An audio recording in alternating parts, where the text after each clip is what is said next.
Welcome to another UWBadgers.com video exclusive. I'm Carl Anderson in the suites overlooking Camp Randall Stadium. Saturday's game features two contrasting offenses. Wisconsin enters with the number 2 rushing attack in the Big Ten. In fact, John Clay has outrushed the entire Indiana team by himself.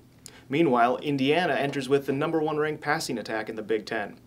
They're the only team in the conference to throw for over 300 yards per game. Wisconsin head coach Bret Bielema met with the media after Thursday's practice to preview this weekend's game. Just from an injury standpoint, James White's 100%, and Monty Ball, John Clay will probably be a game-time decision. Don't know if he'll get out there. Everybody else on offense, other than Lance Kendricks and Peter Kahns, will be the only other guy that may not play. But Lance has looked good all week. He's 100% involved in the game, run and pass. And then defensively, shouldn't miss anybody. Jordan Cahoot and all the guys have been a little bit dinged up. Should be back 100%. Gilbert, David, yep. David practiced full go today. He was in green yesterday and practiced today. Was White in full go the past 2 practices? Yeah, actually, James, going into the Purdue game, practiced all week. Had a limited number of reps, but was involved in everything. Didn't feel great maybe in pass pro, but it's been amazing because he's actually come back, and I read the comments. A couple of our guys made that time away. He rested, and he looks very, very much full speed. What stands out about the Indiana game last year for you, other than the final score? Well, it was frustrating. I know that we gave up some plays defensively that were a little tough to take, and but bottom line, we won. I always try to move forward, but when you go back and revisit, the film this year, you realize what was out there. I think this year's squad is completely different for them. I really think their defense is a different animal, and their offense is clicking even better, with what they're trying to get done. But the thing that jumped when I saw the film, I guess it was Sunday night when I first watched last year's again, was just the plays that were there that we weren't able to capitalize, especially on defense.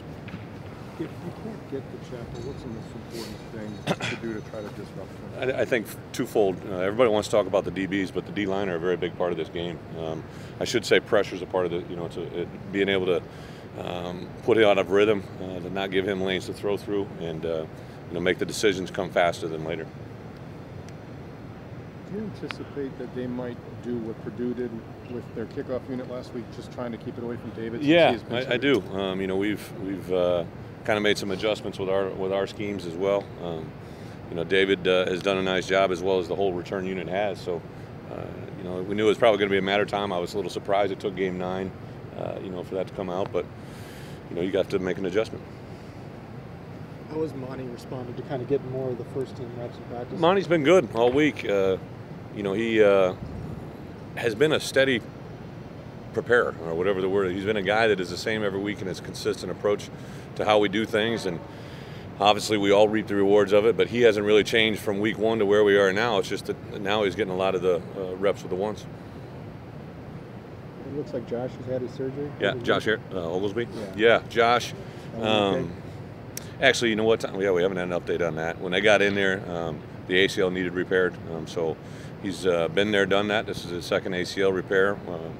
Don't know how much we'd have him involved in spring ball, but they felt really, really good about the surgery moving forward. Another guy had surgery today, Conrad Zegzebski, a redshirt freshman defensive lineman who was really doing some good things. We were signing him as a linebacker, but he'd already gotten up to about 250, but he'd had some past shoulder issues, so we decided to have the surgery and move forward right now. And really the other guys, Borland's really doing well, and I guess that's all the surgery guys right now. And then freshman Jamison Wright is having a great rehab. How's Kurt Phillips coming along, and did he maybe suffer a setback? Yeah, the Tuesday practice, we're basically Kurt was on the scout team, just trying to get us a look, trying to get him some reps, and we got him in a situation now that we'll probably hold off announcing anything until Saturday or Sunday. A lot of the national shows with the postseason coming up quick and everyone talking about that feel like you guys need to maybe not just win, but put up some style points in the process to impress the computers and the pollsters. Is that something you think about at all? No, I get it, and I understand where people are coming from. But for us, we're going to try to play Indiana and take every snap for what it's worth. And they're going to come in here. They're 3 games away from basically having a winning season right now, 7-2 overall. I mean, they had 3 games that were very winnable, and they're going to be a tremendous challenge. So that stuff is probably for other people to talk about. That's all from Thursday's practice. You can catch Saturday's game at 11 a.m. on ESPN2 and on the Badger Radio Network. And be sure to stay tuned to UWBadgers.com for complete post-game coverage.